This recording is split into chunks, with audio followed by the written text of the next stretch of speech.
आज बात करते हैं एक ऐसे अदालती फैसले की जिसने हजारों जिंदगियों को एक पल में बदल कर रख दिया। ये कहानी है 32,000 नौकरियों की, एक शॉकिंग आदेश की और फिर उस आदेश के पलटे जाने की। तो चलिए इस पूरे मामले की तह तक चलते हैं।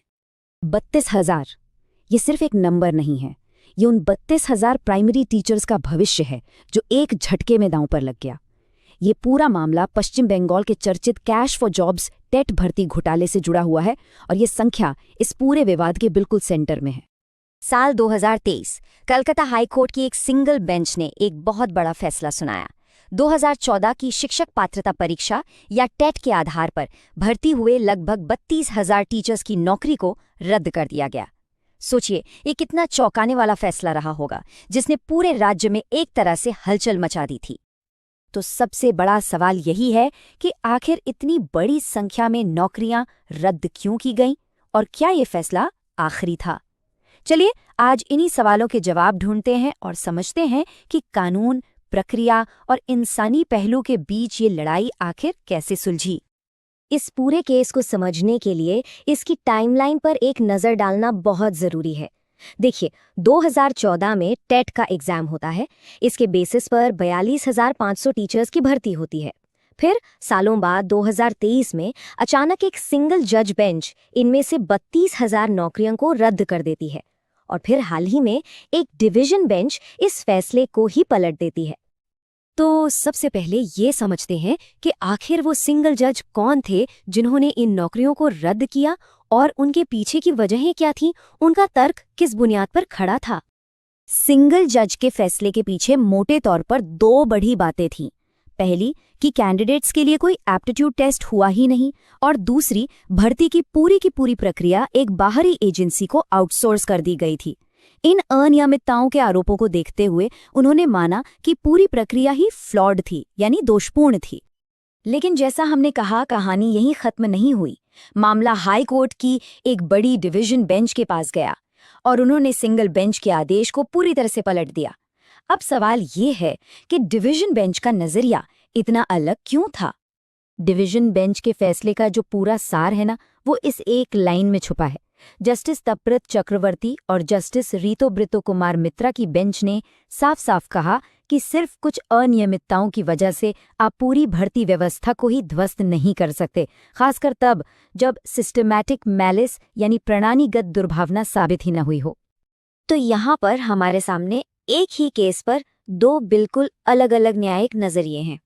चलिए इन दोनों को आमने सामने रखकर देखते हैं कि उनके तर्कों में आखिर मुख्य अंतर थे क्या।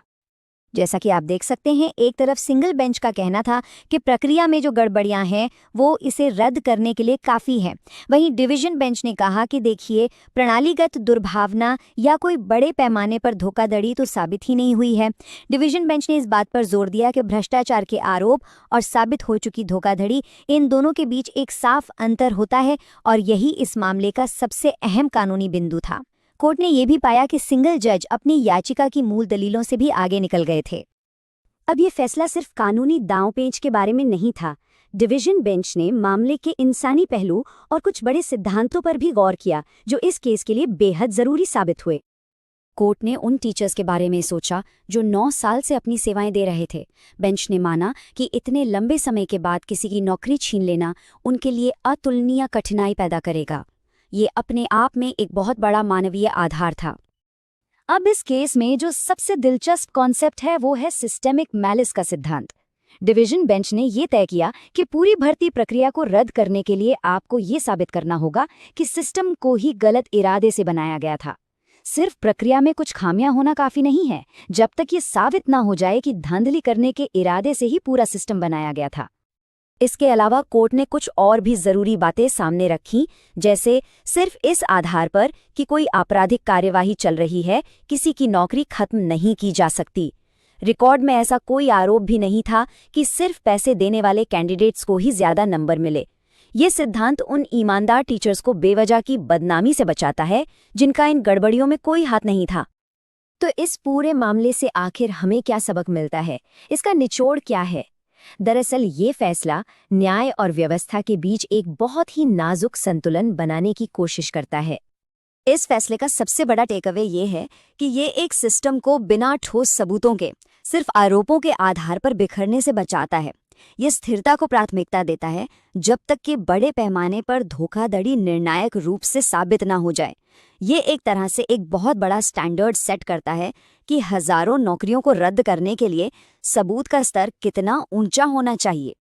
और आखिर में ये मामला हमें एक बहुत बड़े सवाल के साथ छोड़ जाता है।